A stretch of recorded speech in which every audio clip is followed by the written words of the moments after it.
Hello there, and welcome back to the Vtracc.eu VTuber Challenge. Round 3 today brings us to the Emilia Romagna V-Prix at the Autodromo Internazionale Enzo Erdino Ferrari circuit, also known colloquially, or in short form, as Imola. My name is Dirty Kohai. I'm joined by April Carlsbard, and Hello. we have Sean KP in the running the broadcast for us today. So, Imola, known both in fame and infamy. Yeah. Any ideas what you think we could expect today? Yeah, it's... There's a lot of corners that are a little you. tricky here, like what we're seeing here, Isaac just going through this section here. It doesn't look too complicated from the aerial view, but driving it can trip people up a little bit and opens up a lot of overtaking opportunities. But, yeah, I guess that's the thing to look out for, is the tricky corners and getting overtakes done in there. Should make for a good show. Indeed, although we'll have to see how everyone gets on, because a track known in motorsport, both in fame and infamy, you know, a lot of good and unfortunately negative things have happened here today. However, we cannot rest upon our laurels, as we shall go through our standings, starting with our Amfield today. Leading the Amfield for at the start of round 3 is Renai Dreamfox for X-Ring Spirits, with a 6-point lead at 26 points into this round, followed by Kat Kisimiri with 20 points, dueling for technically second with Imentric Zanes from Vitality Bagu Racing. That is followed by Jordan Brunch, G Fox Foxington, Ian the Terrible, Cal Squid, Kaito Nasa, Neko Kitten, Death Player Entei, and Ryuma Tateyama. Although I will note both in our Pro and our Amfield, some of our drivers featured today have retired from competition for private reasons. And now onto our Amfield. April, would you like to take... Profield, sorry. Would you like to work the magic, April? Yeah, sure thing. Leading the championship right now, we have Ruby Nakamoto with 26 points, out of the 1 point over second place, Lucas Lichten, who was withdrawn from this season. Third place, we have Midnight Hurricane, and tied for third, again with 20 points, is Musong. The field continues with Asing Empire, Biggie Hugs, Kagura Mashiro, Psycho Kaiser, Otaru Ray, and Eric Gregis in 10th. Isaac Umbris is next, Ryuma Kirihara after that, Ivano Shansoi, Amethyst of VTube, Kenneth VT, Exotal Ibiza, Zul Akihara, and Ubi Juice rounds out the pro field. Indeed, and that should bring us on to our Teams Championship. Teams, forgive me ladies and gentlemen, I'm getting really tongue-tied today. We have leading the charge with the Brunch Club, driven by Ruby Nakamoto and Jordan Brunch respectively. Then the X-Ring Spirits team of Hataru Ray and Renai Dreamfox. Then DEA Demonetized in third. Not many points between them, but it looks like quite an interesting championship forming between some of our competitors. Then there's Queen's Design Pan and Formula there in fourth. Fifth, giving us with Phoenix Racing Tuber Academy. Bottom Boys in sixth. Technoburst USA in seventh. Eighth is the Technoburst Prime team, as I'm going to name them just for convenience, purely for convenience. And rounding out our team championship is Awuru Bagu Racing. Right. As we see here in qualifying, right, Isaac Umbris trying to find some clear air around this track. Yeah, you see two cars there right next to each other as well. Probably enough to get a clean lap in for that Ferrari in the background, not sure who that is, but yeah, now we're seeing people start their flying laps as well, so this is where things start to really count, this is where the pressure's on. Indeed, although the track might be, as I double check, the 4.9 kilometre track, when you put 20 plus cars on a circuit like this, it can get rather congested. So, although we're 10 minutes into qualifying,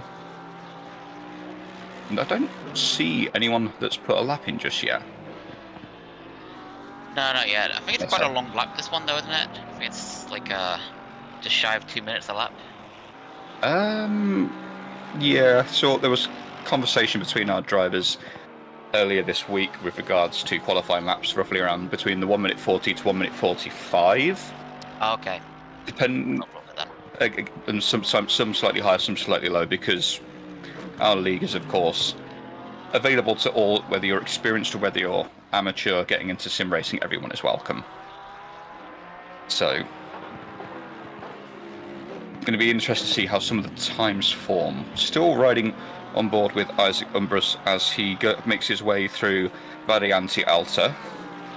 Very aggressive curbing around Emilia nowadays, but that Mercedes-Benz seems to be handling it quite well.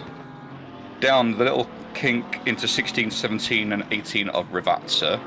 Through the first, through the final corner, just behind the Porsche there. Will that give him a little bit of slipstream to get the first qualifying lap on the board? Possibly, and that yeah, puts... that car in front is Amethyst of VTube, posted the first time. Oh no, never mind, my mistake. Oh no, it is, sorry, yes, right, second time around. 1 minute 45 is what Amethyst opened the session up. Isaac Umbris, who you're watching right now, takes the original pole with a 42.2. Indeed.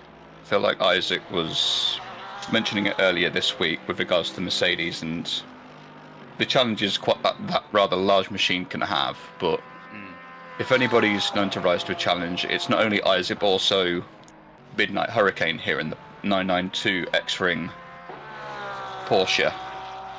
I still love seeing people drive the Porsche because it's a car that gets a lot of shtick because of its atypical design compared to most race cars. Yeah, especially with how it manifests in some strange ways. Like, it's probably one of the harder cars to just drive, but when you see a driver step up to the challenge and give it a good go, it's always exciting to see. Yeah, I know from some other friends in other racing events have said that you really need to watch how the nose comes up in the Porsche as the fuel burns off, because it will give you additional understeer later on into the run. So I'm just wondering whether there's a drastic difference in setup for any of our Porsche drivers here. As we see Midnight coming up to the line here. Previous lap of a 1:42.45. Ruby Nakamata slamming in a cheeky 42.005, and Midnight Hurricane with a 41.982. God, these are some close times. Oof. Yeah, real tight up at the front of the field right now. We're already just getting started as well, because I think we've still got time for the tractor. Yeah, the track's already tipped over from green to fast just in the first 5 minutes of this session. Yeah, and I think if the race is anything like these qualifying times, there's going to be a lot of potential for close racing here. Riding on board with Ruby Nakamata in that glorious Ford Mustang GT3, forgive me. Ford don't make the naming easy sometimes, some of their cars. No, they don't. But it's still got all bit of freedom you could want from a car. Although another, perhaps newbie to the series, but by no means a newbie to racing, is Omet Ohm in the 86 Ferrari, 42.135, just pushing Isaac Umbris just outside of the top 3 in qualifying. Omet Ohm taking the place of Psycho Kaiser for this round for Technoverse Racing, but and clearly putting their best foot forward for their first race of the season with the Vtracc challenge. That's a bit of a relief. Ruby coming in with a... Yeah, just going back to Omet Ohm there. Before the broadcast was on, we were watching them in practice, seemed to struggle to get a valid lap in, so to see the valid lap start rolling in straight into third place is quite satisfying. Ooh, as we see a Lamborghini off there on the exit of Arianti Alta, I believe. Oh no, forgive me, that was Piratella. That's the one. Yeah, I'm not very good with track corner names. I have to have a guide. Oh, me too. That's right there on my second screen right now as well. So don't worry, you're not the only one. And somehow I suspect even our drivers don't know all the corner names either, so...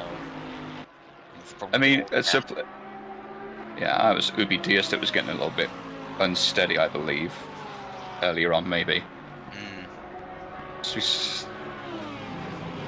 some of the more times start running in, although in our AM class, someone that's clearly shown a lot of improvement recently is Kaito Nasa. Missed out the first race or two of this season due to illness and still not feeling 100% themselves, but with a 44.275, they're going to be giving some of the pro class drivers a run for their money. That's really good to see from Kaito there. Clearly able to work within the bounds that the Ferrari gives. Yeah, definitely. It's half a second ahead of second place in AM with Kisamuri in the GTR, but even so, in that half second, as you say, giving free pro drivers a run for their money by slotting them in between in that half second window. Indeed, as Ruby...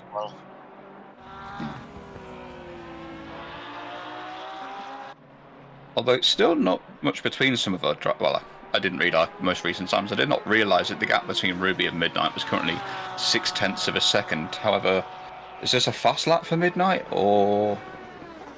I don't think this looks especially fast. Yeah, you can see Midnight just aborting the lap there. Going back in for that halfway refuel on the car, and then go out and try again. Yeah, Ruby already stuck that one in while we weren't looking. That puts Paul at 1 minute 41.3 right now. Yeah, there's no denying that Ruby is fast when she can get ahead in the game, and she's been doing that a lot recently. But some of the lap times, I see them come in and think, I can't even fathom how. As a fellow racer, it's just like, how do people extract the time out of these cars? It's beggars belief sometimes. We are riding on board with Biggie Hugs, the BMW. Oh, and then switching over to Varno in the rarely spotted Bentley for Wild Things Racing. And where does Varno stick that absolutely behemoth car? P7 overall with a 44015. Rock solid, and one less car in that little half-second window separating first and second in as well. Yeah. I just like seeing that how some of our drivers develop over the years, or over the seasons, because it may only be a 6-race/12-week season for us, but a lot can change in a short amount of time, and it's really good to see how drivers develop and broaden their skills. Although the likes of Jordan Brunch, regular for Track.eu, has decided to challenge himself this season with the Writer still. I believe a change of colour for today from the last race.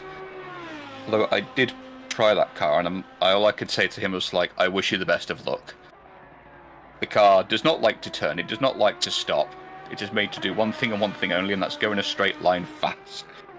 So, taking it to a track like Emilia is going to be one heck of a challenge for Jordan, I think. It'll be an emotional experience for sure, but I think at least the home crowd will enjoy having an Italian car with a red livery on it like that. It looks right at home here. Yeah. Actually, with it being a writer, do we still count that as Italian, or does that tip over to being German at that point? I'm not too sure, No. and I'd be hesitant to really put anything down, because you know what the some race fans are like. That is true. Well, nonetheless, I for one appreciate the red colour scheme while we're in Italy. I quite enjoy that. Yeah. Although, so just as we were riding on board, or are still running on board with Biggie Hugs, no doubt somebody with a lot of skill and competence of their own, but perhaps maybe struggling in the BMW, unless this here lap proves me wrong. Let's find out. And that puts him up to P5. I was indeed wrong, I think. Yeah, although maybe 1.3 seconds off of Ruby, that's still a perfectly good time to put round here with a 42.7. That is a rock solid time.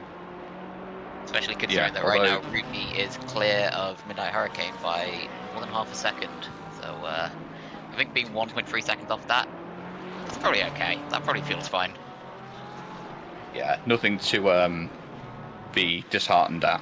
Although I did see that I'm definitely got more confident in the qualifying session, as they snuck in a 42.135 earlier. Unless we've discussed that already and I've missed it. No, I think that is an improvement. I think that's just making the potential as the track accelerates, that increase the potential for every driver on here to put in a better lap time. We're just seeing momentum, enjoying the consistency, and that in.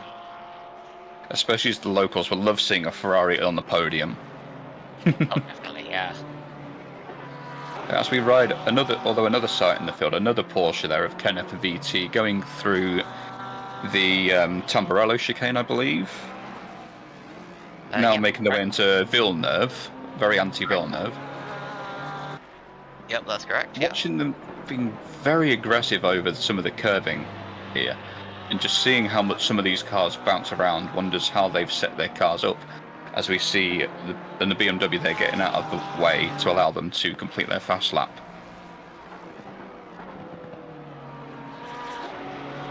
Good point about just trying to use the curves as well, though. So much of this track is just about flattening out those curves. They really do invite it, but even for a section like this, Sacramento early, it can be a little bit difficult. That apex curb is ruthless for destabilizing a car, and we see Kenneth just not taking that risk there. Probably smart with the Porsche, with its one of the lighter of the GT3s out there, I believe.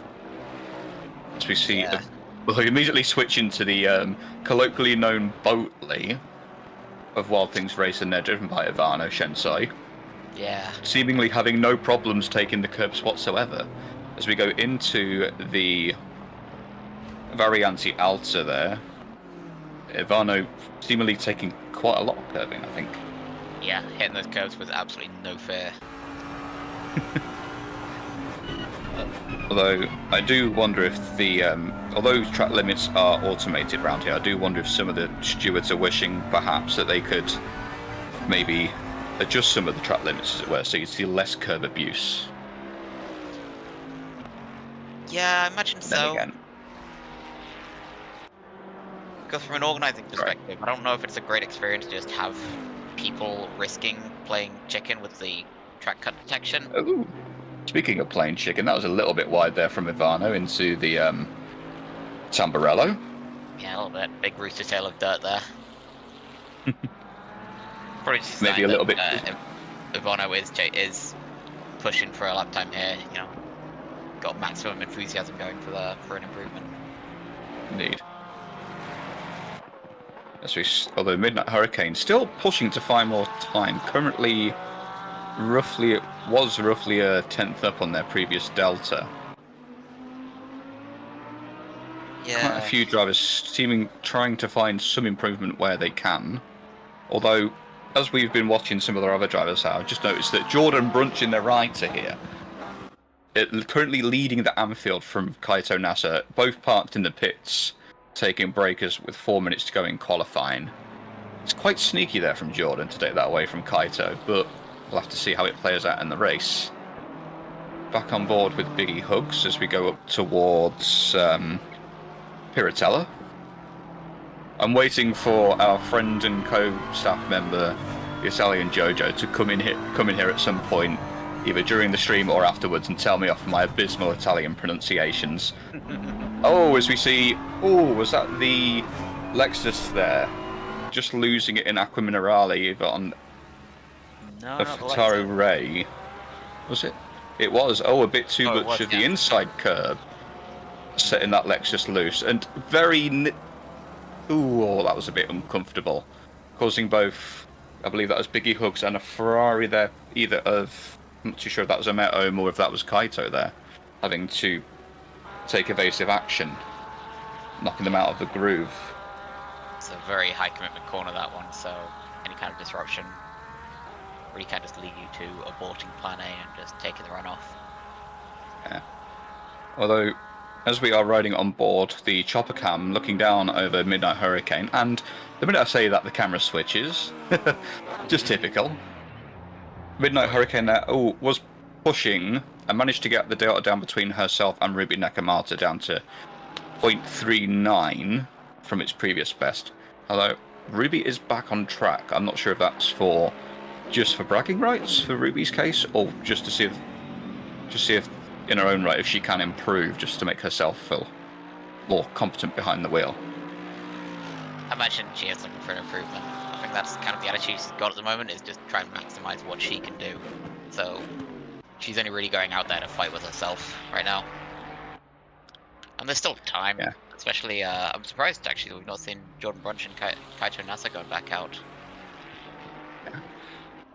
Perhaps they feel comfortable enough with their performance that they're willing to take the risk and sort of stay where they are. As a very loose in Aqua Minerale there, stopping Yeah. right on the exit, coming a Met.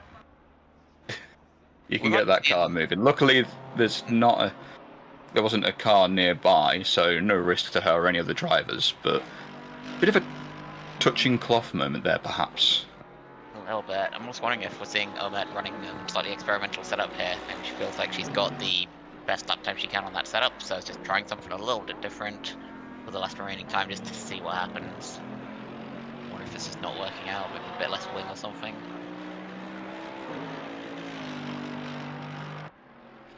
Yeah, although one would argue that depending on track conditions, you don't want to play with setups too much.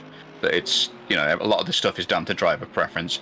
Everyone's got their driving style. Like Isaac here, raced with both Yukai and Technoburst historically, has always made the Mercedes AMG his mainstay car of choice.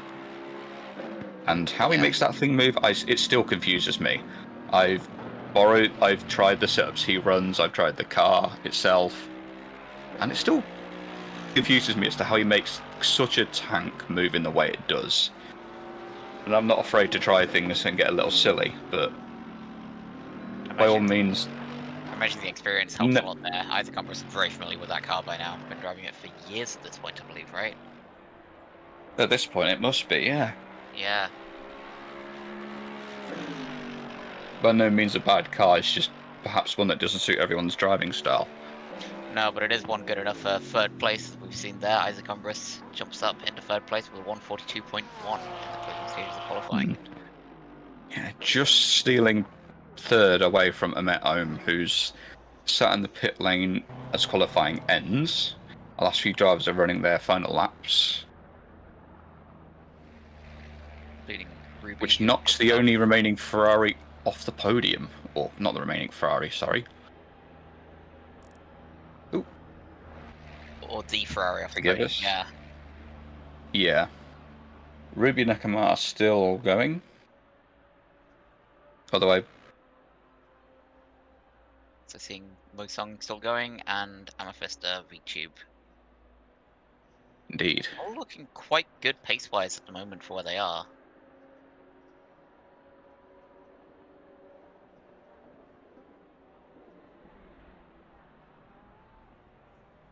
Seeing if there's any last-minute changes, because Amethysta is up by a couple of tenths. Musong is up by about 3.5 tenths. Ruby is currently down a 100th or so.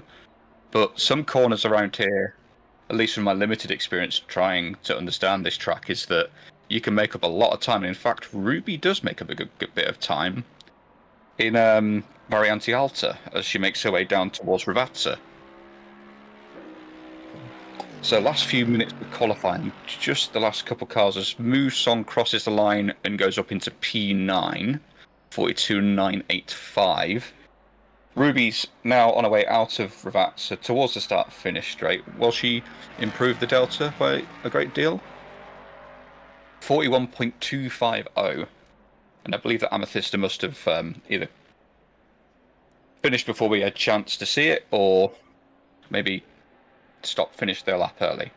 But that will give us our grid rundown for today, so not much of a surprise here. Please forgive the technical issues for the moment. But that gives us Ruby Nakamura on pole for our race today, followed by a Midnight Hurricane and Isaac Umbrus in the Mercedes AMG GT3. Ahmet Ohm in 4th, Biggie Hugs in 5th, Hataru Ray in 6th, Mashiro in 7th, Ryoma Kirihara in 8th, Musong in 9th, and rounding out the top 10 of Zul Akihara. 11th gives us Ivano Sensoi, Kenneth VT, Ubitsia, 13th, and our amateur pole sitter of Jordan Brunch, followed by Kaito Nasa in 5th, 2nd, and 15th overall. Ubi Diaz in 16th. Kat Kasimiri 3rd in AM and 17th overall. 18th of G Fox Foxington. 19th of Death Player Enter. Amethysta VTube in 20th. Neko Kitten 21st. Imantric Zanes 22nd. And Cal Squid 23rd. I believe we might, and I think Ian the Terrible rounding out the final grid for today in the pink and orange Mustang GT3. So, should be quite an interesting field, I think. Quite a few drivers, or groups of drivers, close together. I'm hoping that a lot of our drivers survive turn 1, as it were, and survive the first lap. Yeah, that's definitely going to be goal number 1, although I imagine where it gets a little bit spicy is people looking for opportunities at turn 1 as well.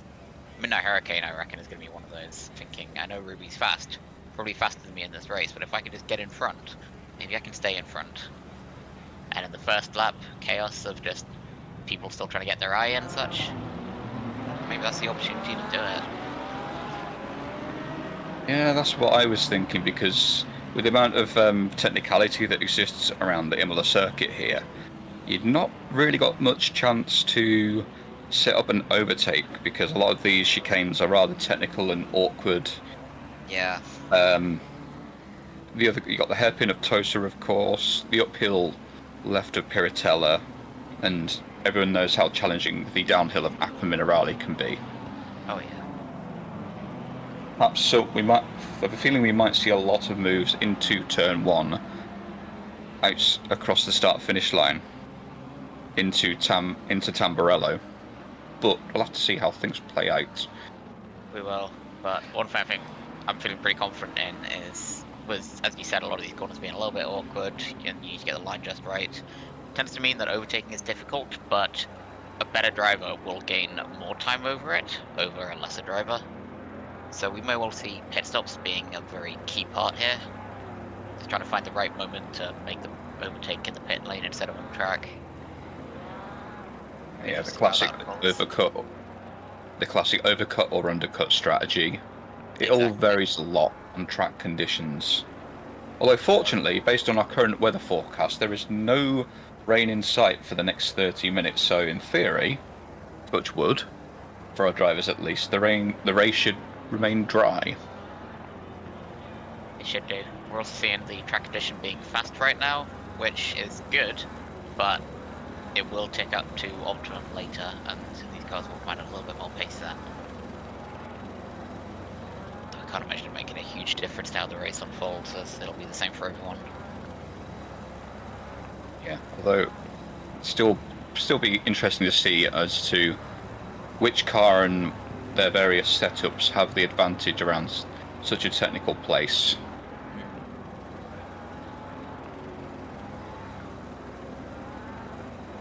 Because I don't know about you, but personally I like seeing like the little differences that we have between some of our drivers. Yeah, I do too. I love trying to just unpick which strengths and weaknesses, what trade-offs people have made from the sidelines here. With a fun little guessing game. It's like people watching. Well, yeah, it's almost got a similar kind of vibe to it, seeing how our drivers work within the strengths and weaknesses of their particular car. As we go through Vtracc now, 2x2, coming towards the start-finish line here. Just a couple of stragglers right at the very rear, waiting to join the queue for round 3 of the Track.eu VTuber challenge at Imola. I always forget the name of the circuit. I wish I had a functional brain. It's alright. All our drivers nice in line, 2x2, maintaining consistent pace speed and waiting for the race director to wave the green flag just through the little kink of the start finish straight. And any moment now we're away. A very good start by Midnight Hurricane there, immediately trying to close off the gap between herself and Ruby Nakamata there, as we briefly saw 3 wide behind. So everyone goes into turn 1 in theory. Oh, and there's contacts behind, I believe. A couple of our drivers. And we see Biggie Hugs off the road there, 3, almost 4 wide there between a couple of cars. It's a nice recovery from Biggie Hug, so that was good thinking in the moment. Yeah, although Kaito Nasa, I believe, one of those that was caught out in turn 1. We'll see what happened if the replay can catch it. Oh. Fortunately, just caught the end of that instant, unfortunately. Not quite the whole shebang, but quite a few drivers involved in T1 contact by the looks at things. Unfortunate for considering Kaito's qualifying position, but it's a 60-minute race. There's plenty of time for other stuff to happen. Although back with the leading field here, 2 wide, Ryoma Kirihara looking to make a very aggressive move past the Lexus there into Aqua Minerale, makes it around the outside. I believe Hataro Ray was playing the long game and let Kirihara through without much trouble, because that's very brave going 2 wide into Aqua Minerale. Yeah, that was a very ambitious move, especially in the dirty out car ahead. Yeah. Ray picking their balance a little bit tactically, it seems. Indeed. Oh, as we see Ubi Diaz off, and some would say maybe a questionable rejoin there. We'll leave that one for the stewards there. 2x2 into Aqua Minerale there. Up through there. Tight in front, yeah. Yeah, were they distracted by the cars ahead, or was it just a simple thing of missing their braking point? Ah, no, I think it might have been the BMW there, just missing their brake point and making contact with the very poorly looking Lamborghini of Obidius there. Yeah. At least the BMW did the sportsman thing and waited to allow Obidius to retake their position.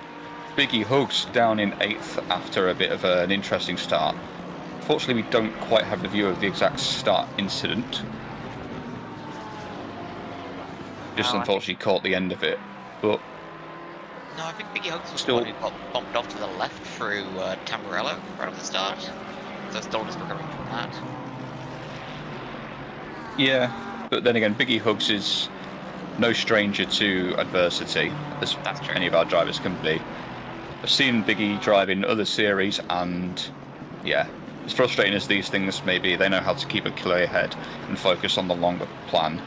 Slowly build up the positions. If the car's in good shape, just extract the best out of it. As he goes, almost feigns a move into Varianti Alta there behind Hatari Ray, who gets very slowed up on the exit there, and or even slows up the Mercedes behind. This looks like a pressure mistake, really. Just carrying a little bit too much speed into the chicane. Realises they're going to run wide on the exit and has to just carry on decelerating. Potentially, but sometimes you don't need to force an overtake, sometimes you just need to apply a little bit of pressure.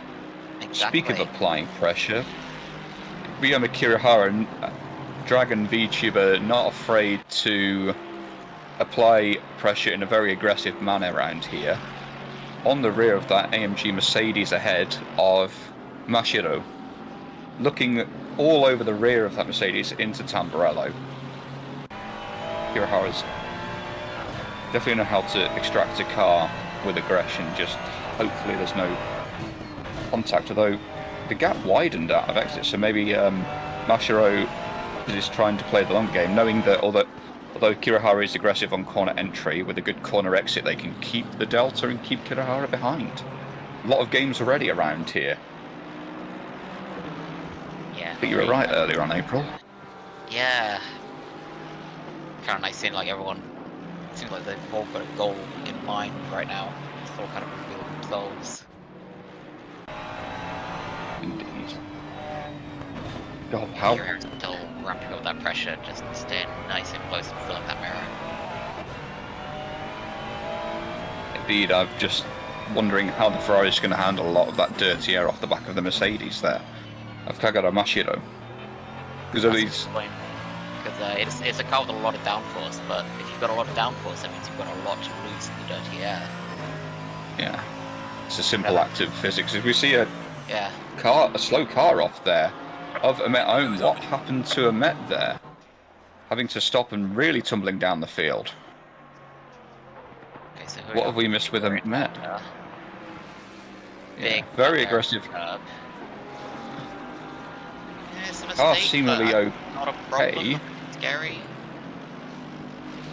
but pulling off the track and slowing down. Hopefully not a personal injury, because those of us with direct drives know that they can be very painful when if you're caught out when using one. Oh no, they're running again. So I wonder if there was just a brief technical moment for them. Yeah. Oh, speaking. Although we see somebody going off behind there and a rejoin from. Who was that? Sure, I didn't quite see which car. But we are watching Amet Ohm make exactly the same mistake there, bashing over the curbs and getting a lot of air again. So. Yeah, that was Neko Kitten behind that was getting that got caught out briefly in their BMW. Car that I know from my own experience is normally pretty good at taking the curbs, but I was speaking with Kaito earlier this week about the Ferrari, and both Kaito, Biggie, and I think Ruby as well, so that depending on the setup with the Ferrari, you can't touch curbs.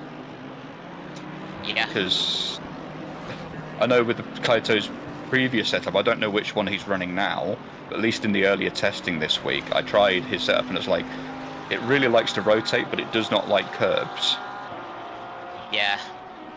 So it's going to be an interesting one to see.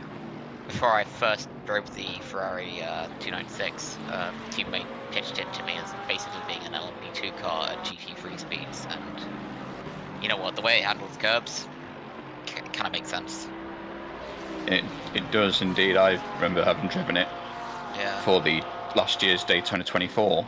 Although, back onto the topic of our current race, we see Ivano Shinsoi all over the rear of Zul Akihara's 296. Conveniently, another Ferrari versus, Ferrari versus Bentley there. So it's within 3/10 speed there as well. Yeah. Ivano able to really close down the gap on corner entry, but for the time being, Zul seeming to get slightly better exit. I'm not someone that's got a great deal of experience with the Bentley myself, so I can't really ascertain as to how it drives, but it seems like Ivano's really pushing the corner entry to close the gap. Yeah, it seems like it. It almost seems like Ivano's trying to push for what we'd expect to be the weakness of the Bentley, and let the Bentley's strengths just handle the other bits. Yeah, given the size of that vehicle, it is quite a unit. It is, but even so, it doesn't have too much trouble punching through the air. Yeah. Although, completely with all these little small battles of the technical kind going on around the field, we completely missed out the fact that Ruby Nekamata is currently checked out in the lead with a 4.2-second gap to the nearest rival, Midnight Hurricane. Good lord, that's quite a big gap already, with a few barely 10 minutes under our proverbial belts. Not just that either. Ruby's also clocked in the fastest lap of the race so far with a 141.2, which is 6/10 clear of Midnight Hurricane's best. Yeah, as we saw Biggie Hugs trying for a move past Ryoma Kirihara into Tamburello, but not quite making it work this time round. But there's plenty of time for Biggie to get that big old BMW through the corners, depending on this car and setup. Biggie may be under more pressure than perhaps I've seen him race in previous events with us at Track.eu.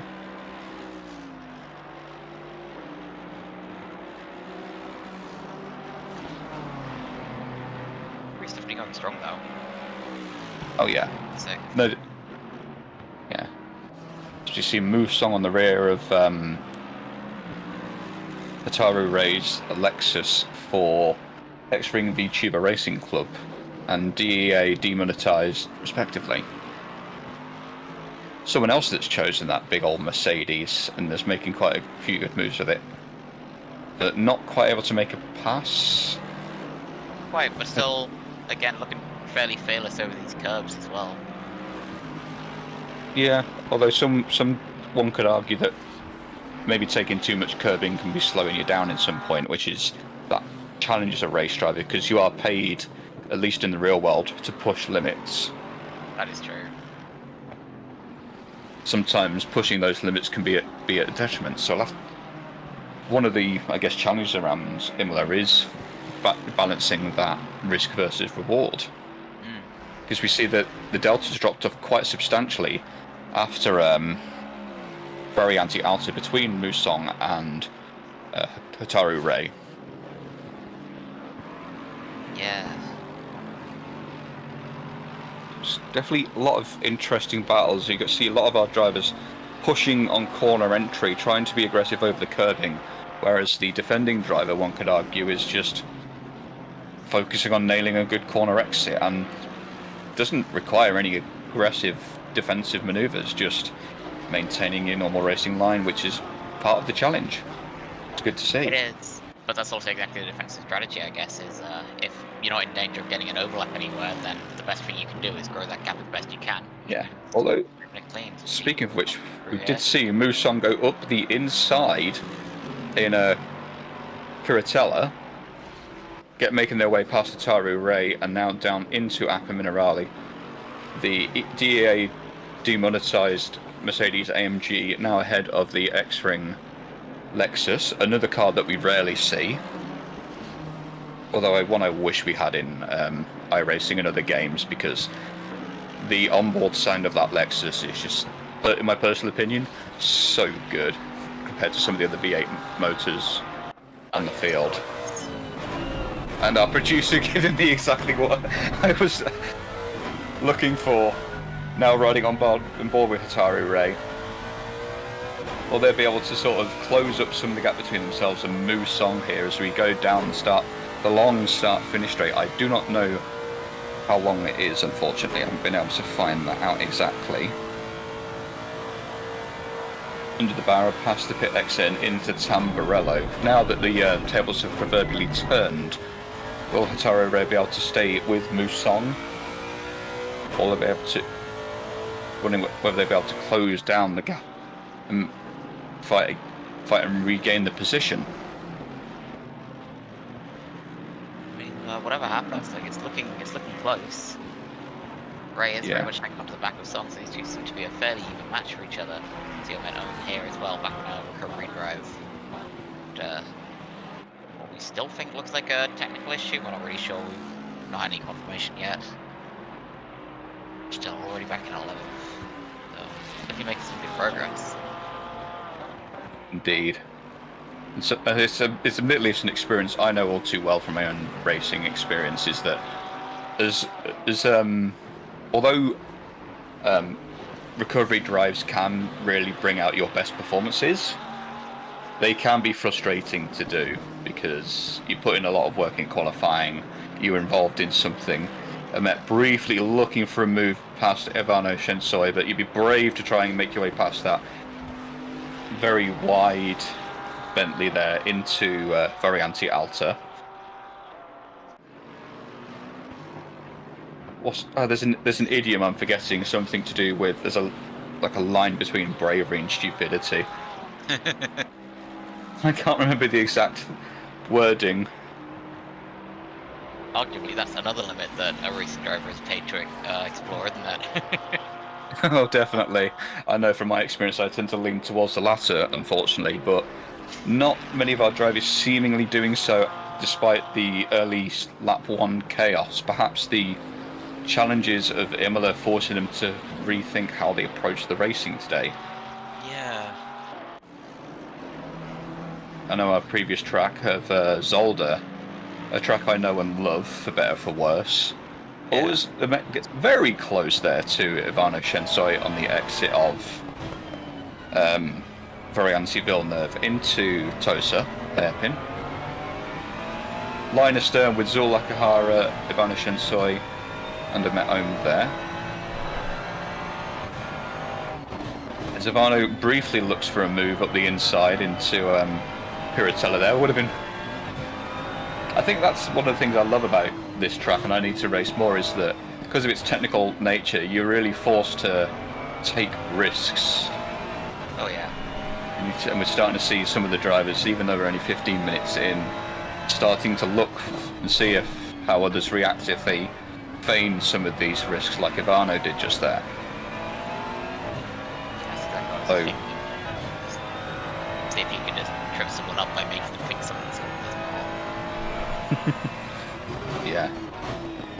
Although I will say, as someone that's done a lot of defensive driving, I still find it personally amusing where Met gets a very good run out of Ravazza there, almost side by side with Ivano down the long start finish straight, pulls back in to get the slipstream and that small speed advantage. Where will Ivano go to defend? Does he run the normal line? Kind of sat in the middle of the track, not really making a clear decision. Met looking up the inside into Tamburello, side by side, and Met home there with very nearly had the overtake, but got very loose over the curbing of Tamburello there in the Ferrari. I'll tell you what, that would have been that was amazing car control. Get that back under control after a slide like that. Absolutely. That was some really well managed car control there from Met home. Whew. Almost got my heart pumping a little bit there. I was expecting a spin, but that's some brilliant driving there. Almost. Yeah. Maybe they'd be frustrated that they hit the curbing and the car got loose, but catching a slide, even if it undoes a lot of the work you've done. You still, I think more drivers should be proud when they catch moments like that. They should, but I think the problem when you're inside the car, see, I'm getting very close here through Romagna. Yeah, the issue is that having this moment like that instills a kind of fear in you that you can't just work through. You're now stuck with that fear for the rest of the race. You know, whereas you can learn to not clear a corner during practice before a race. You can't really do it during a race. You can't really get experimental with it. You can't push the limits too much. So I imagine from now on, that will just be in the back of Ahmed's mind that that is possible in that corner now. Yeah, it's one of the. I think it's one of those things. As someone that's, I mean, my preference is normally towards endurance racing. It's much more, not so much relaxed paced, but it's a more sustainable pace. I think that's the word for it, right? Yeah. Sustainable was probably the right word for it. Whereas these sprint races, it's you haven't got many laps to really work towards making moves and working out what your opponent is doing and what they're capable of. There's all these little battles and mind games you have between yourself and your fellow driver. Yeah. And just watching how the driver, Zavani gets a little bit loose there on the exit of Villeneuve, allowing Ahmed to try and move around the outside of Tosa's hairpin. And this time he's successful with the overtake. Good move, that one. Yeah. Can't go wrong with that. Look, Ivana was still right on her heels as we run up the hill. Ivano briefly feigning into Piratella, but deciding against it. Is it from Ivano a few jumps really? now? Yeah. Ivano likes to just try and spook people out, I think. Although gets a little bit loose off of the exit of Acqua Minerale behind. Yeah. Now, as we see the two Techno Burst quote-unquote prime cars, as I coined them earlier, just for... As well, will there be any... for track limits?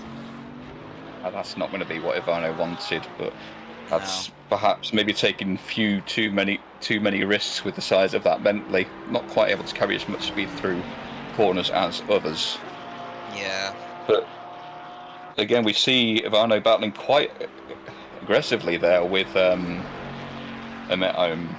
Don't believe there's been any contact between them, but definitely quite some close fighting. And not sure if that was an outbreak or a little bit of contact between the two there.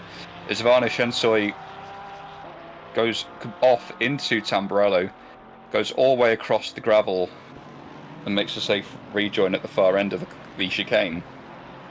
Not ideal, especially not alongside that drive-through for track limits. Yeah. That's going to be a kick in the teeth, as it were. I mean, it's that dilemma, isn't it? You know the drive-through puts an end to your battle, but even so, while you're there, you want to make the most of it. You want to maybe just make a statement or just have some fun while you can. But of course, you're doing it now with the frustration of knowing you have a drive-through very fresh. Yeah, I'm just wondering if maybe either later down the road if we get a look at that sort of maybe from an onboard or an overhead, because I'd love to, I'm curious to see if there's any contact between the two drivers, or whether it's just one out breaking themselves. Because sometimes it's as simple as someone out breaking themselves. I mean, I think that's exactly what happened, because we saw absolutely no reaction from Ohm there. Yeah, so we're riding on board, Biggie Hugs chasing down Kagura Mashiro. BMW versus Mercedes, the two of the three German marched against each other, with Kirihara lurking not too far behind. Will Biggie be looking to make a move into Tamburello? He does try up the inside, but isn't quite alongside, and there's contact, and spins himself round and stuck right in the most awkward point of the chicane there. Yeah, very difficult place to be stopped there, but that's a good job finding the way out of there for Biggie Hugs. Yeah, that's going to be another proverbial kick in the teeth, as we see. Yeah. There's a switch now to what is our AM battle. Apologies to our AM competitors in this field. It's been fairly quiet for the most part. Unfortunately, Kaito Nasa running way down in 24th, a couple laps down, but Kat Kisamiri and G Fox Foxington just running line astern for the time being. Not seemingly having much of a battle, but sometimes, as we've said before, it could be more about pace and who's better at hitting certain points in the corner than it is about raw side-by-side action. Especially as this is a Nissan GTR in the mix as well. That car always has a bit of chaos turning battle, because it's quite slow in the corners. But if the lap times are similar and you're in a similar place, that just means that the difference is in the straights, where it'll be very difficult to defend. Yeah, just checking over the last lap delta for G Fox and Cat there. G Fox with a 46.9 and Cat with a 46.7, so there's definitely a bit of time between them, but with the technicality of Emilia, wondering how they're making it work. Yeah. As we switch on board to the current AM leader, Jordan Brunch in the Brunch Club writer.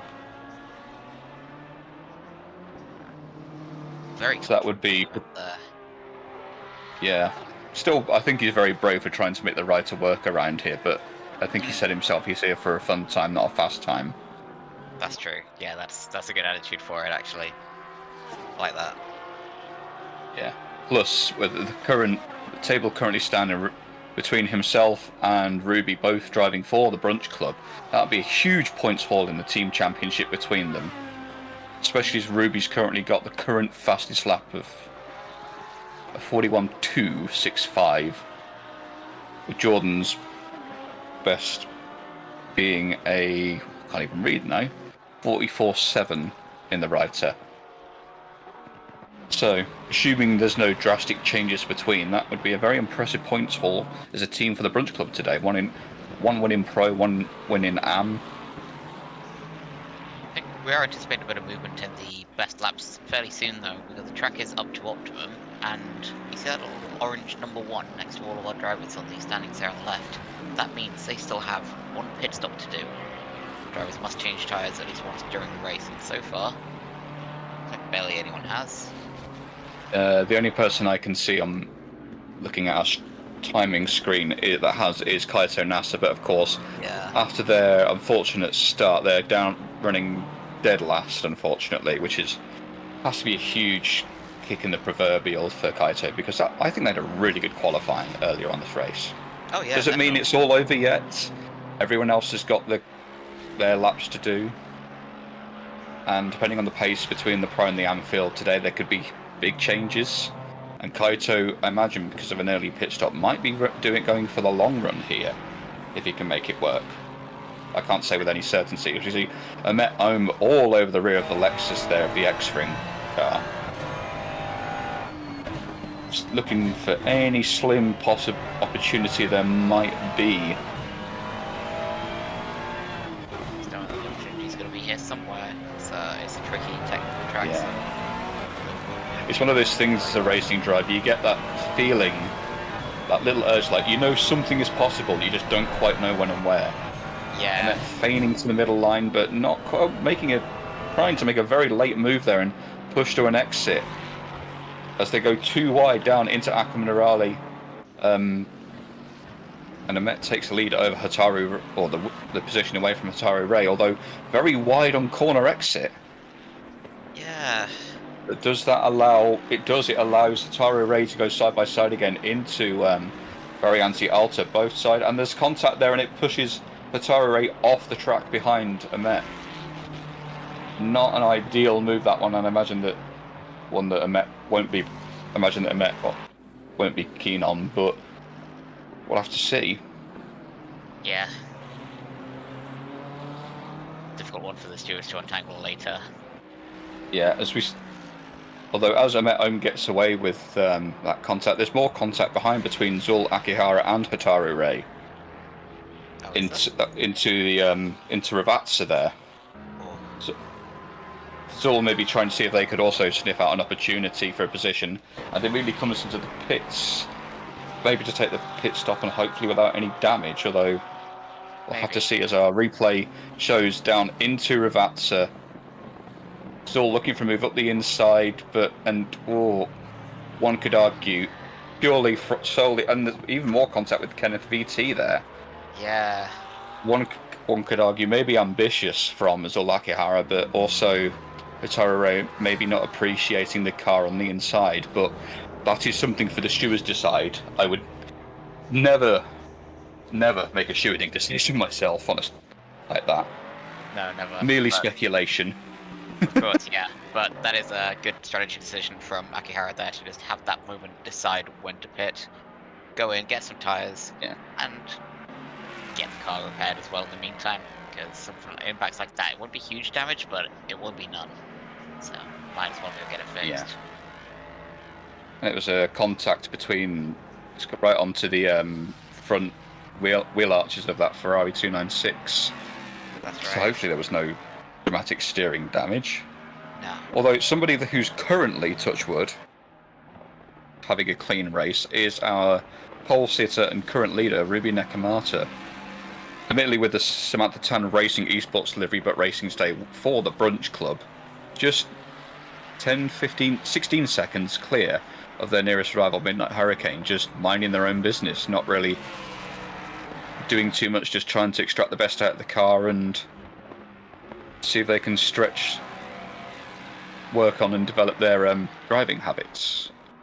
As it appears, as they slowly come up towards the 296 of, I believe that's Cal Squid in the 296 there from the bottom boys, and Cal, without much hesitation, lets Ruby by, knows that there's no point battling between the two classes there. But really impressive driving from Ruby. Maybe lost a second behind Cal there, although not from malice, just the joys of racing and traffic, as that we can have quite a wide range of skills in the field. Oh yeah. So we all know Ruby as well, a very kind person, so yeah, like that personally, that's for sure. Yeah. I think the only time I've ever heard Ruby get any kind of irate or annoyed is we see, although we're trying to follow on with Biggie Hus, we see the Mustang there of Ian and Terrible off the track in Ravazza.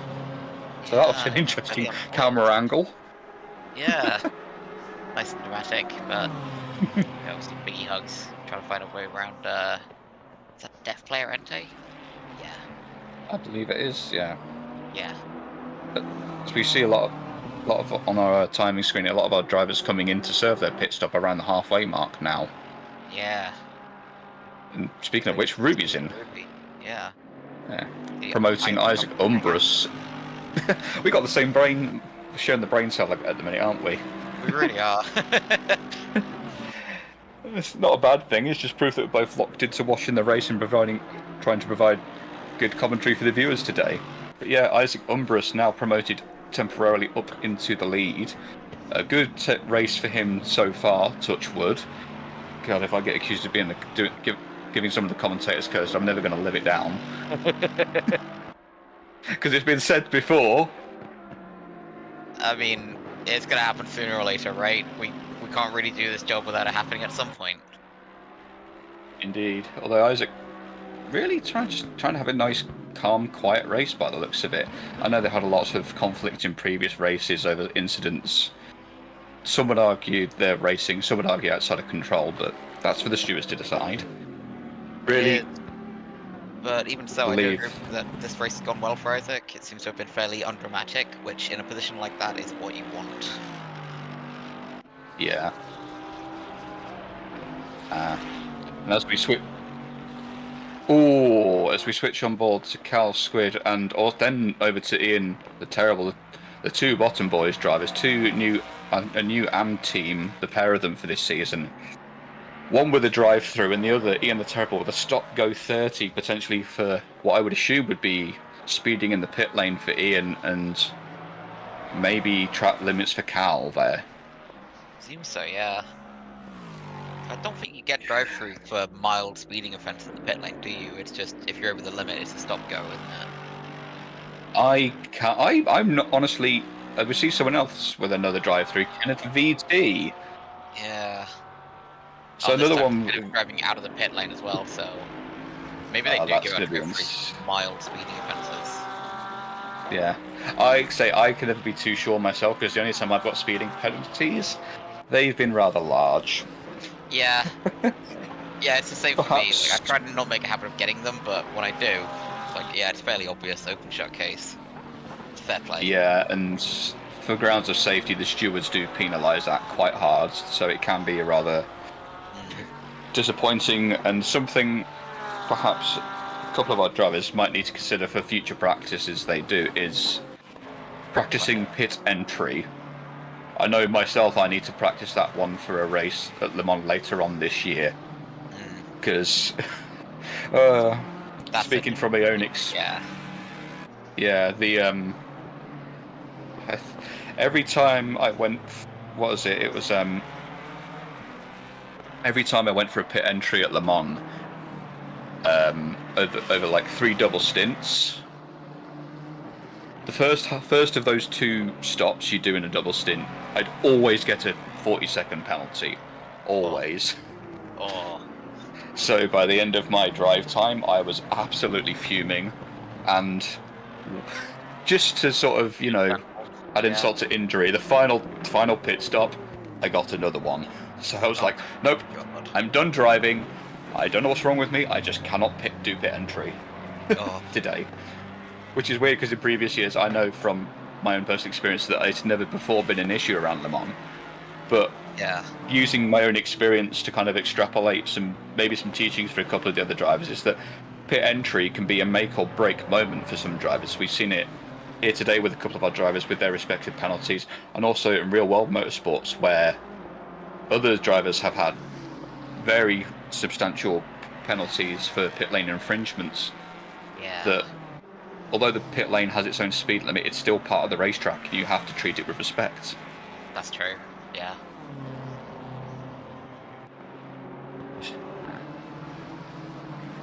Because otherwise you will be caught out by your own hubris. Yeah. We've all been there, it's such an awful feeling. It is, but it's always also a chance for learning experience. It is. See, my song into the pit lane there as well. We're like about to back up into 2nd place. I think we're still leading the race, still not pit yet. Yeah, neither has Ivano Shensoi. Wonder if Isaac's just going to enjoy his time in the lead and just get a couple of extra laps in just to say he did the thing. I imagine so, yeah. As we see Ruby Nakamata trying to go around the outside of Kat Kisamiri there, into Variante Alta. We're on the downhill between Variante Alta. Kat not making any trouble there for Ruby, just allowing it to happen. Yeah. Now Ruby potentially looking for a move past the BMW there ahead, and Isaac is now taking his pit stop. Okay. And then back onto the passing here of Ruby Nakamata and I believe that was G-Fox in the BMW. Yes, that will demote Isaac. Yeah, that will demote Isaac out of the lead, but by the looks of things, by no means a bad thing. Hopefully Isaac will be able to slot in and just enjoy a quiet race for the rest of the event, in theory.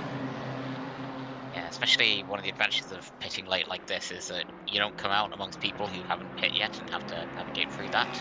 So it will be a fairly easy, quiet run for Isaac from here, I imagine. In theory, yes. Yeah. Yeah, that's true. Theory and practice are very different things. Yeah. Because there's definitely a strategy that I've grown accustomed to is the overcut. Yeah. Just from my own, I know how aggressive I am at the start of a race versus how I am after a pit stop. So it's always an interesting one to see how things page out, and indeed Isaac Umbrus comes back out in 3rd place with a 10-second delta to Ryoma Kirihara behind. Although, maybe not surprisingly, but fortunately for them, I did notice that we are riding on board with one half of the Technoburst USA team. The other half, Kaito Nasa, has managed to get himself back up into 6th in AM after a very unfortunate start. I believe must be going for the long run. as they've not pitted a second time. Must have had quite a heavily damaged car after the lap 1 incident, but seems to be doing a good recovery. Maybe disappointing, of course, as was mentioned earlier, but sometimes the thing is with long runs is that they often pay off later down the road. You just need to keep churning in the laps, keep trying to keep your mood up as you can and keep yourself focused on the task at hand. And I think from what I'm seeing, Kaito is able to do just that. Yeah, definitely looks like the way. Looks that way. And with these kinds of long runs as well, it's fairly easy to be confident that the car will do it. These tires, of course, they will last maybe 60 minutes easily, maybe 70. So in a race like this, you know one set of tires will comfortably make it to the end. So with the forced pit stop, there are absolutely no worries about tires. Yeah, as we see Ivano Shensoi making some very aggressive moves out, I believe, out of the pit lane after their own stop past G-Fox Foxington and Cat Kissamiri, briefly splitting the two of them. And Ubi Diaz with another drive-through, another car that was caught up early on with some previous contacts, now themselves has caught the ire of the stewards for their own driving. Yeah. Are they able to get the car stopped in time? It looks like they were. Yeah, that looks good. You saw that little acceleration right at the pit limit line. Yeah. Usually a sign that you've overclosed. Oh. Safe. Oh, I spoke too soon. The commentator's curse has hit. Unfortunately, let's see what happened here with Kaito Nasa here. What trauma have I befallen the poor lad? Let's find out. What so have I far, done? It looks so good. Not seeing anything dramatic yet. There's a bit of contact between them and Cal Squid. Yeah. There, trying to make a move. Cal maybe slower an entry than perhaps expected, but Kaito, being the sportsman and allowing Cal to retake the position, even if it means sacrificing others and allowing them pass by the likes of Imentric Zanes and Death Player Ente. Passed. Although having a fun little battle here that we've completely missed out of the blue here between Jordan Brunch and Amethyst of VTube. Yeah. Like they're technically separated between the classes. Amethyst are in Pro, Jordan in Bat Writer. I have to question why Jordan's in AM, but that's a different topic, and not for me to decide. Well, perhaps that's what makes it worth fighting for Jordan, is if Jordan gets promoted, then all of a sudden this position matters. That is true, I didn't think about that aspect. Yeah. But quite an interesting little battle there. Jordan a bit slow, and Amethyst are looking for a move up the inside into Variante Alta there, still side by side. Still side by side there. Ooh, was there contact and a bit of squeezing? Amethyst goes wide to avoid the sausage curbs. Just wondering. Yeah. The last thing you want to do in a Porsche is hit the sausage curbs. Oh yeah, definitely not. Especially in the Porsche, but yeah, not too sure over whether the grounds of that move is okay or not. But again, that's for the stewards, not for me. Well, one thing I feel it's certainly an interesting argue is that they give it a really good go. Like, if there is some reason that wasn't clean, it will be by the tiniest margin. Yeah. And I very much doubt it would be intentional, as we see Amethyst briefly trying to move around the outside into Tamburello, but Jordan just holding the line, placing the car exactly where it needs to be. The rider not known for its cornering prowess, but Jordan doing what he can to keep Amethyst at bay. Doing very well in it so far as well. Things are definitely heating up between these two right now. Starting to look tense, look a little bit difficult. Amethyst absolutely unfazed by that dirty air. Yeah. Considering it's one of the cars that has got the least power, probably not that much aero on the field, Amethyst is just like, not a problem, sunshine. Not a problem. Because one thing I've always liked about the Porsche, even though I'm not that experienced with it driving, is if you get the line right, as Amethyst looks for a move up the inside of Aqua Minerale, Jordan going wide, and I believe a similar position as Ruby Nakamata comes on by. Yep, that's right. That gets it secured for Amethyst. Indeed. Although I'm wondering if, with Ruby Nakamata coming through and setting off the blue flags, where will that allow Jordan to catch up to Amethysta and the battle to continue? Like, Ruby not able to get her way past Amethysta just yet. No, Look, but forcing a move up the final corner of Vtracc there. I mean, it needs doing, but it will slow them both down for this straight, so that is advantage Jordan for this one straight. Indeed, because Jordan's now back within roughly half a second to Amethysta. Yeah. So their battle continues with the help of the teammate. Whether intentional or not is not for me to say. It's just interesting how things like that play out sometime. Although Ruby Nakamata on a tear with a 24-second gap to their nearest competitor. But another battle that's been slowly simmering away is the one for P2 in AM between Cat Casimiri and G-Fox Foxington.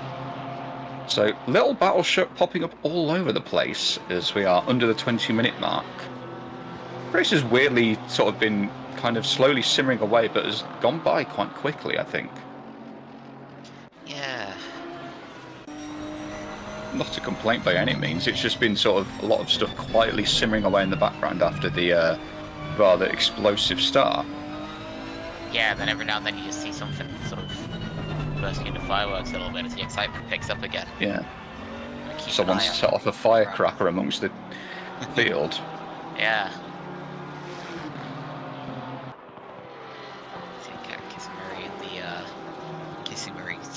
In the GTR again. This car's got a bad reputation, but I do love to see it. I do love to see people picking it. I don't have any experience with it and its reputation, so I wouldn't know what to say about it. It's a strange one. It is fun. If anyone's looking for an interesting driving challenge, the GTR is 100% that. I've done seasons in it before where I'm sure I'd have been quicker in anything else, but you know what? I had a lot of fun with the GTR. And I think that is something that is often overlooked sometimes with sim racing, because we see it in other series and other games sometimes where it almost comes like a bit of a single car cup series. Yeah. As that one car is quote unquote the best, whereas here, I do love. It was mentioned. You mentioned it before the broadcast. I think that is you or our producer, Sean KP, mentioned it before the broadcast started today. That we've got such a breadth of cars among the field today. It's really good to see drivers challenging themselves or choosing something that better suits their particular driving style. Yeah, it's one of the really nice things about this series. It's great seeing such a huge variety of machinery. Yeah. This battle, maybe not as intense as some of the others, but still definitely brewing between Cat Casimiri and G-Fox here. Nissan versus BMW.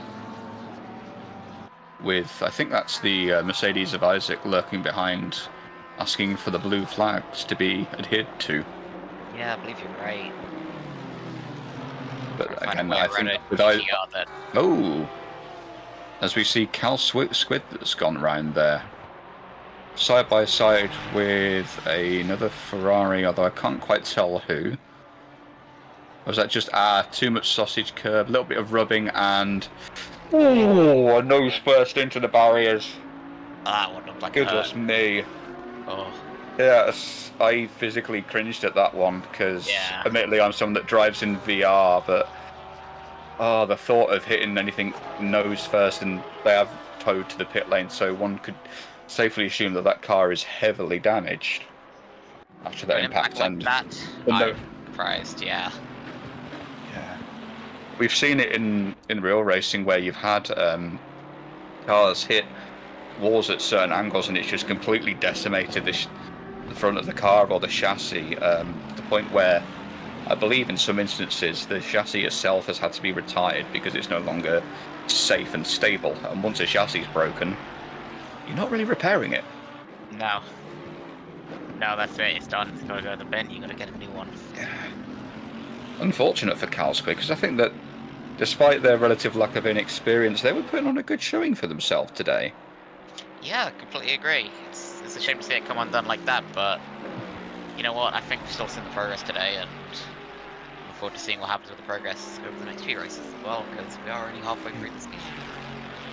Indeed. Well, I know from one of... Yeah. I know from a couple of seasons where I was partaking that even though I didn't have the season I perhaps wanted, there was definitely a lot of lessons there to be learned, and that's one of the things about this. There's always lessons to be learned. We see a Met all over the rear of the Mercedes of Kagura Mashiro. Mashiro just trying to squeeze a Met, but a Met sticking just enough of that Ferrari nose in just to get alongside as the two battle side by side up the hill. Little bit of side contact there as we go into Piratella there, and the Met just enough advantage for the time being to stay ahead. I know Met's had a challenging race today, but there's no doubt that there's a lot of potential. She's got a lot of potential, a lot of driving prowess there. Not afraid to get a little aggressive with their competitors.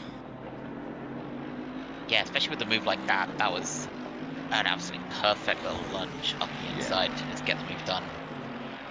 Yeah. So they just handled it perfectly. Just enough of that nose that just to upset your competitor that they can't quite close the proverbial door on you. Yeah, exactly, because your foot's already in it. Yeah. And as someone that has been both the set on both sides of that equation, no, it's very hard to close the door on somebody that's got their foot in there, because it can result in a lot of damage for both parties. It really can. It's a risk you don't want to take. Yeah. But then again, racing is all about risk versus reward, isn't it? That's true.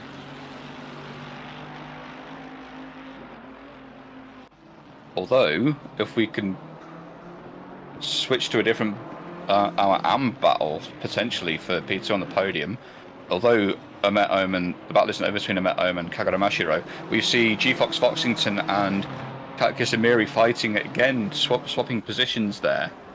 Yeah. Whoa, that's very loose from that BMW there into Aqua Minerale. Maybe asking a bit too much of those rear tyres as the fuel burns off. I know from my own experience with the BMW that the BMW can get very sketchy when the fuel burns out. Oh yeah, it really can. If you're not careful. Like, you can use that extra rotation to your advantage, but in a braking zone like that, it's all too easy for it to either spin or snap oversteer on you. Although this battle is going on between our AMs, we do see Biggie Hugs there, which recovered up to P5 after their earlier moments themselves during the race, about to overtake the battle for P2 in AM. But of course these two don't want to give up any ground. You see the lights flashing there, like, come on, let me through. But of course these two caught up in their own battle, trying to find that balance. Yeah, sometimes it is a bit challenging to balance the workload if I'm fighting for position, but I've also got a faster car coming up on me. Although G-Fox doing the smart thing, pulling off the line, allowing Biggie Hugs the main line, and then slotting just behind to take advantage of any dirty air. So we see Kenneth VT off there. What have we missed here? Was it just a little bit too much curbing in that Porsche? A little bit asking too much of the tyres? Just coming out of Tamburello now, going to Villeneuve here. I presume this is where it happens. See a car sideways up there. Oh! Right, two together, yeah. Yeah, so that was Kenneth VT and the Ferrari of... who was that? Mentrix, I think. Mentrix Zanes. I think you're right, yeah. Yeah. I just had to double check the colour schemes and the liveries there. Yeah, the two Vitality Bagu cars coming together, unfortunately. Not through any Minotaur racing, I think. But just a little bit of... Nonetheless, an awkward team debrief, though. Indeed. I'm at home trying to sneak another one up the inside of a Mercedes there, but the door very firmly closed on the nose of that Ferrari 296 there by Musong. Very tight little gap that it closed on there as well. I imagine that must have registered the contact with how close those two were. Cause potentially, yeah. I imagine the two cars there. No, I imagine that Amet probably would have got a stubbed toe from that one. Yeah. But the battle continues.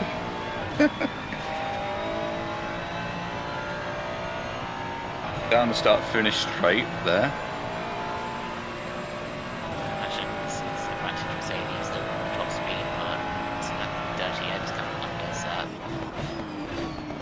inside. Yeah. Lunge. Yeah. I think we've seen both occasionally today and also in other series that lunges up the inside of Tamburello don't go very well. That's true. That's very true. Now they're best saved for Tosa, it would appear. Yeah. Although no lunge at this current time, Amet just holding on it and trying to nail that corner exit behind the Mercedes despite the dirty air.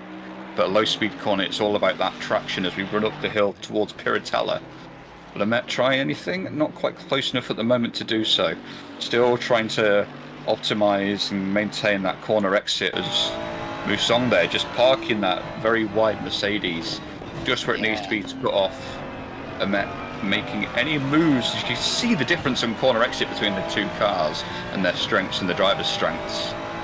But Amet catching is one thing, passing is another. There's a little bit of a touch there under braking, but no love lost. Just a little bit of a kick. Anyway. Yeah. Some very intelligent, it's very interesting battling going on between some of the drivers in the closing 10 minutes or so. Roughly 7 minutes to go on the clock. Plus or minus 1 lap depending on where Ruby Nakamata, our current overall pole sitter, is. Yeah. It's almost 30 seconds. Up there. Yeah, almost a third of a lap within 60 minutes as Amet goes for a move up the inside into Tamburello there. Musong make up, but again Amet all over the exit curve with this contact between the two. Amet letting them pass as, oh no, as they're barged off very aggressively by Kagura Mashiro there. That's going to be a real kick in the proverbial for the drivers involved there. Yeah. What was shaping out to be quite a good battle. Maybe a little bit of aggressiveness from Amet over the curving there to make the initial contact, but just wondering what if there was anything that Mashiro could have done to avoid that. But yeah, I'm not really sure. I need to watch it again to really decide, but I do feel like what we just saw is Amet. I thought she'd be more afraid of Tamburello than that going forward after the big slide we saw about the halfway point, but yeah, appear not, because we've effectively had the same mistake again. Yeah, Tamburello definitely being a weakness for Amet today, unfortunately. Yeah. It's just taking a little bit too much of the curving somewhere, and it's just upsetting that Ferrari 296. Yeah.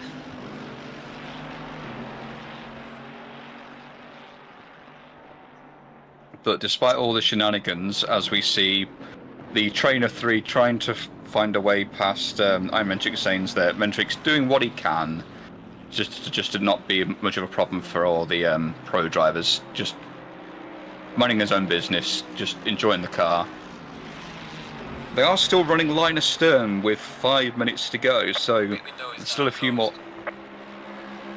laps to go to see if there's anything changes between the three. Yeah. Admittedly, with Amet on the back foot, because imagine that Ferrari 296 is looking rather sore after those multiple contacts. I imagine so. Having to try and see if they can retake at least one of the two Mercedes again. As she looks for a move up the inside of Villeneuve. Very aggressive again over the curbing. Seemingly makes it stick this time. Although as they're turned on the exit by Kagura Mashiro. Yeah. It really just goes from bad to worse, doesn't it? Almost like we're seeing tempers boil over a little bit between these drivers. Like mistakes. Yeah. Mistakes almost, isn't it? Yeah, it's almost like the oval thing. As we quickly switch over to Ian the Terrible here and Cal Squid, or both of them having interesting moments out of Variante Alta here, but allowing the faster cars to pass them. Yeah. Is that possibly an incident between the two of them? They're trying to restore the positions to before that? I'm not too sure, because one of them, Cal Squid, is 2 laps down, so maybe just a bit of confusion between the two teammates there. Oh, maybe, yeah. That would make sense. But yeah, sort of the battle that was going on between those three drivers of Musong, Kagura Mashiro and Amet, As we switch again to the other interesting battles happening between a pro and an am driver here. Amethyst of VTube and Jordan Brunch. Porsche versus Ryder, two completely different methods of thought of engineering. Yeah.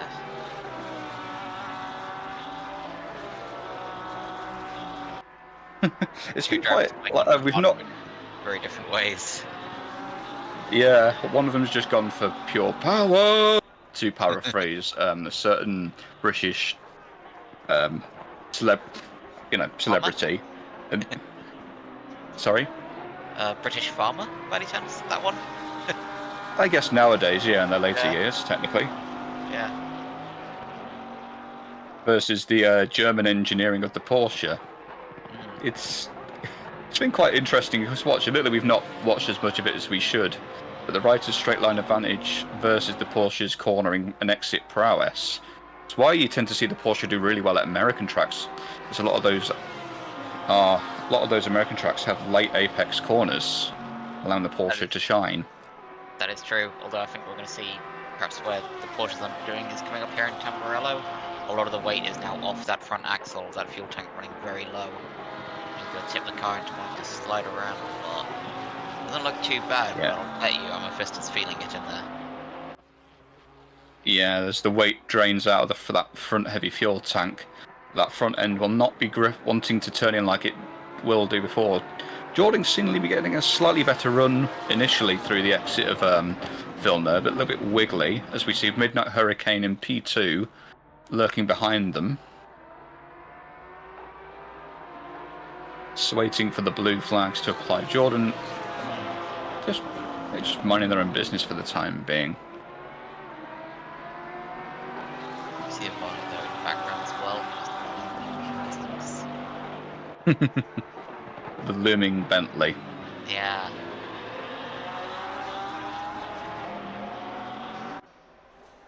I'll have to say, at least for the time, with just over a minute to go, the top three today in Pro have done a really damn good job. As I believe we get the leader on the final lap call. Although Midnight Hurricane almost pushing Jordan through the exit of Variante Alta there, under the blue flag. Quite funny to see if that. Going into Variante Alta, it looked like Midnight Hurricane was getting a little impatient anyway. They got very close. So. Yeah. Which I can understand from being like the quote-unquote faster driver, but it's one of those things. We're dealing with faster traffic. It's trying to battle the pace versus patience. Yeah. Especially now we see the dilemma unfolding the other way now. I'm just looking at Midnight Hurricane. It's like possibly being a shield, but we'll have to see. Again, Midnight Hurricane's having trouble getting through here. Yeah, they've got a good gap of about 14 seconds to Isaac Umbrus, but I'd be very hesitant to say that's going to change within a lap. Yeah. So in theory, as Midnight, I believe, must have made a move up the inside of Amethysta there. Yes, that's right. Amethysta looking up the inside again? Potentially, although it'd be a bit confusing as to why. Yeah, I'd be surprised. Although, as our leader runs around the final corner of Ravazza, that is Ruby Nakamata with another win for the Brunch Club today at round 3 of the Vtracc.eu VTuber challenge. God damn, Ruby did a good job there, as we see Ivano Shensoi bullying past Jordan Brunch there. Ivano trying to get any last-minute moves they can before they pass the start-finish line, but maybe a bit late to catch Amethysta. As we see P2 today in Pro come round the final corner now. Midnight Hurricane with another very good race in their own right. Maybe not able to bring the challenge to Ruby today, but still a performance in their own right. Very confident P2, a clear gap. As we see some of the battles finally come to an end between the likes of Amethysta VTube, Jordan Brunch, and Ivano Shensoi, trying to capture any last-minute mistakes. Although we switch to a battle between Kagura Mashiro and Ohm here. The battle's still going between two Mercedes and a Ferrari here, sort of Italy versus Germany, looking for a move up the inside, but not quite there. They get alongside, not wanting to make any further contact between the two. Oh, it's close though. Ohm, yeah, very close indeed, but Ohm just keeping the advantage out of Vtracc and allowing Ohm to come in 7th and Kagura Mashiro to come home in 8th. Oh, there's quite a few battles around today. Yeah. Nice and eventful. We do love a bit of excitement. Absolutely. Boinks there as well. A little bit of boinking between those two. Hopefully nothing untoward.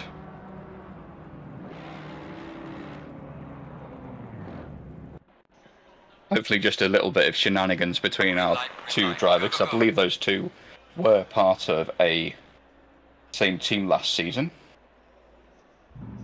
But yeah, that is certainly an interesting race for today.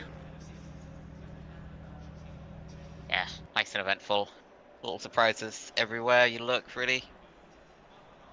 Yeah. It's like one of those nice ones with something going on.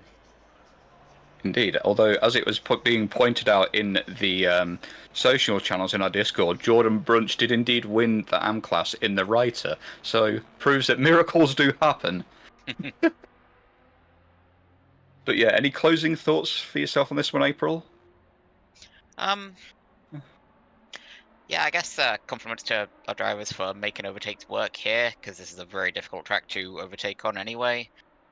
So yeah, especially some of the lunges we saw up into Tosa. Some excellent work up there. And yeah, thank you for a good show. Absolutely, and pretty much the same thoughts from me. A lot of our drivers really rising to the challenge that Imola offers them. And although there might have been a few contacts from some, it's still a very good race to watch. And the drivers should be impressed with the running that they had today. But that's all from us, I believe, for today. Our next race for the Vtracc challenge will be at, I apologise, whilst I try to get our championship up because I'm not organised. Our next race, round 4, will be at Brands Hatch on the February the 22nd. And with regards to other events, next weekend we have our Track GT3, the TGT Cup as it's referred to, goes to Snetterton. Oh, great, my home track. Please try to sound less Forgive the ire in the voice. Yeah, forgive the ire in my voice. It's not a track that I look upon kindly, but appreciate all our viewers today. And we'll see you next time on the racetrack. Thank you and goodbye.